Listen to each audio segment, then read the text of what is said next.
नमस्कार, मैं हूँ doctor Payal Raghuvanshi, consultant gynaecologist and fertility specialist. जैसे कि प्रेग्नेंट पेशेंट्स को बहुत ज़्यादा कन्फ्यूजन्स और क्वेश्चंस होते हैं कि प्रेगनेंसी में कौन सा टीके लगने हैं, कब लगने हैं, कौन से टीके ज़रूरी हैं, क्या ये बच्चे के लिए सेफ़ हैं। ये सारे क्वेश्चंस का इस वीडियो के माध्यम से मैं आंसर करना चाहूँगी। तो हम इस वीडियो के माध्यम से ये जानेंगे कि प्रेगनेंसी में कौन सी वैक्सीन्स लगनी है, यानी कौन से टीके लगने हैं गर्भावस्था के दौरान, कब लगने हैं, कौन से टीके लगवा सकते हैं और कौन से नहीं लगवाने हैं, यानी कि जो सेफ नहीं है प्रेगनेंसी में। सबसे पहले हम ये बात करेंगे कि प्रेगनेंसी में एक्चुअली में कौन सी वैक्सीन सेफ होती हैं। कि गर्भावस्था में मदर जो है, जो भी कंडीशंस में है, जिस भी चीज़ का वो सेवन कर रही हैं, वो सारी चीज़ें बच्चे को अफेक्ट कर सकती हैं। इसलिए हमेशा ये कहा जाता है कि प्रेगनेंसी में जब भी कोई दवाई लें या कोई इंजेक्शन लगवाएं, हमेशा अपने डॉक्टर से कंसल्ट करें, क्योंकि उसका सीधा सीधा असर बच्चे पे हो सकता है। तो सबसे पहले हम जानेंगे वैक्सीन्स कितनी तरह की होती हैं। तो जनरली वैक्सीन्स कई तरह की होती हैं, हमें सिर्फ 2 से 3 तरह की वैक्सीन्स के बारे में जानना है।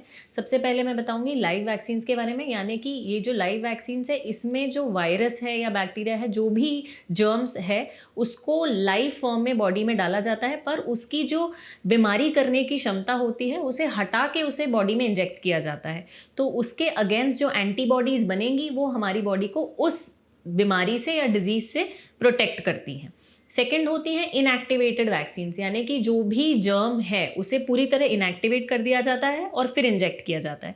तीसरे होते हैं टॉक्सॉइड वैक्सीन्स, मतलब एक तरीके का टॉक्सॉइड है जो बहुत ही कम मात्रा में हमारी बॉडी में धीरे धीरे करके दिया जाता है, जिसके लिए हमारी बॉडी धीरे धीरे इम्यूनिटी यानी एंटीबॉडीज़ बना लेती है। तो जब भी गर्भावस्था रहती है उसमें लाइव वैक्सीन्स नहीं दी जाती हैं, लाइव वैक्सीन्स कॉन्ट्राइंडिकेटेड होती हैं। अब हम ये जानेंगे कि कौन सी वैक्सीन्स लेनी है। तो आपने ज़रूर सुना होगा टिटेनस का टीका, टिटेनस टॉक्सॉइड।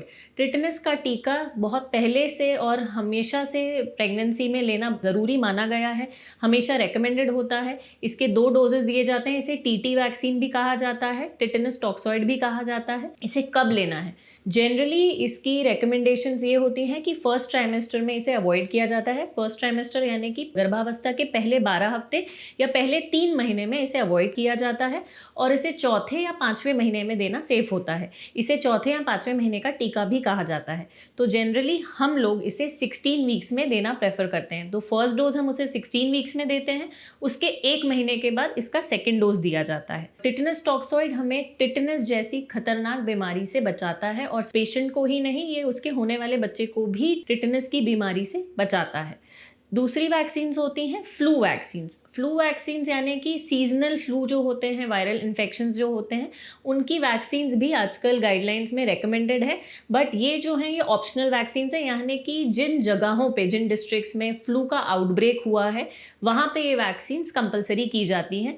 ज़रूरी नहीं है कि सारी जगहों पे फ्लू वैक्सीन रेकमेंडेड हो, लेकिन यदि जहाँ आप रहते हैं वहाँ पे फ्लू का आउटब्रेक होता रहता है, या फ्लू का सीज़न है, या कोई नया फ्लू का आउटब्रेक हो रखा है, तो आपको ये फ्लू वैक्सीन भी प्रेगनेंसी में दी जाती है। ये भी जनरली सेकेंड ट्राइमेस्टर में ही दी जाती है। सेकेंड ट्राइमेस्टर यानी गर्भावस्था के 13वें हफ्ते से लेकर 26वें हफ्ते, यानी चौथे, 5वें, 6वें महीने में आपको ये वैक्सीन लगवानी है। तीसरी वैक्सीन है टी-डैप। टी-डैप मतलब टी से टिटेनस, डी से डिप्थीरिया और पी से ए सेल्युलर पर्ट्यूसिस। ये जो वैक्सीन है ये 3 बीमारियों का कॉम्बिनेशन है, और इन तीनों बीमारियों से ये वैक्सीन हमें प्रोटेक्शन प्रोवाइड करती है। तो अगर मैं हिंदी में बोलूँ तो टिटेनस तो आपको पता ही है, टिटेनस बीमारी है, लेकिन डिप्थीरिया जिसे काली खांसी कहा जाता है, वूपिंग कफ जिसे वूपिंग कुत्ता खांसी कहा जाता है, ये उस बीमारी से मदर को, और सिर्फ मदर को ही नहीं, बेबी को भी प्रिवेंट करती है। जनरली वूपिंग कफ जो है वो छोटे बच्चों में पहले हुआ करता था। वूपिंग कफ की बीमारी यानी पर्ट्यूसिस की बीमारी, कुत्ता खांसी से भी जिसे जाना जाता है, ये छोटे बच्चों में होने का बहुत ज़्यादा चांस होता है, और इसके लिए हम बच्चे जब जन्म लेते हैं तो इसकी जो वैक्सीन है वो 1.5 महीने के बाद ही लगाई जा सकती है। तो पहले 1.5 महीने में यदि बच्चे को वूपिंग कफ की प्रॉब्लम हो जाती है या बीमारी हो जाती है, ये जान के लिए खतरनाक होती है। इसमें बच्चे की डेथ भी हो सकती है, और ये हवा से फैलती है, मतलब ड्रॉपलेट इन्फेक्शन से फैलती है, एयरबॉर्न ट्रांसमिशन होता है।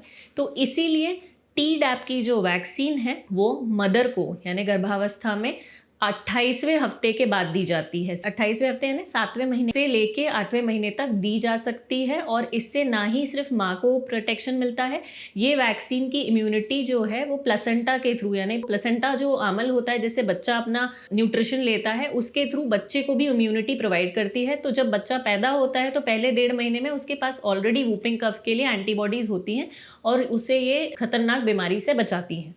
तो ये जो वैक्सीन है ये 28 वीक्स के दौरान रेकमेंडेड है और ये लगवानी चाहिए। तो यदि गर्भावस्था में आपने सेकेंड ट्राइमेस्टर में टेटनस का डोज लिया है तो आप सेकेंड डोज सीधे 28 वीक्स पे Tdap वैक्सीन से कंप्लीट कर सकती हैं। कुछ और तरह की भी वैक्सीन्स होती हैं जैसे रेबीज़ की vaccine, rubella vaccine, HPV vaccine. तो जो ये सारी जो हैं रूबेला और HPV वैक्सीन लाइव वैक्सीन्स हैं, ये प्रेगनेंसी में बिल्कुल ही कॉन्ट्राइंडिकेटेड है, ये नहीं लगाई जाती हैं। लास्टली एक वैक्सीन होती है जो कुत्ते के काटने के बाद लगवाई जाते हैं जिसे हम रेबीज़ वैक्सीन के नाम से जानते हैं। तो यदि गर्भावस्था के दौरान किसी महिला को कुत्ते ने काट लिया है या डॉग बाइट होता है तो उन्हें रेबीज़ वैक्सीन लगवाना चाहिए। आशा करती हूँ प्रेगनेंसी में टीके के बारे में आपको ये वीडियो पसंद आया होगा। यदि ये वीडियो आपको पसंद आया तो इसे लाइक, शेयर और सब्सक्राइब ज़रूर करें। Thank you.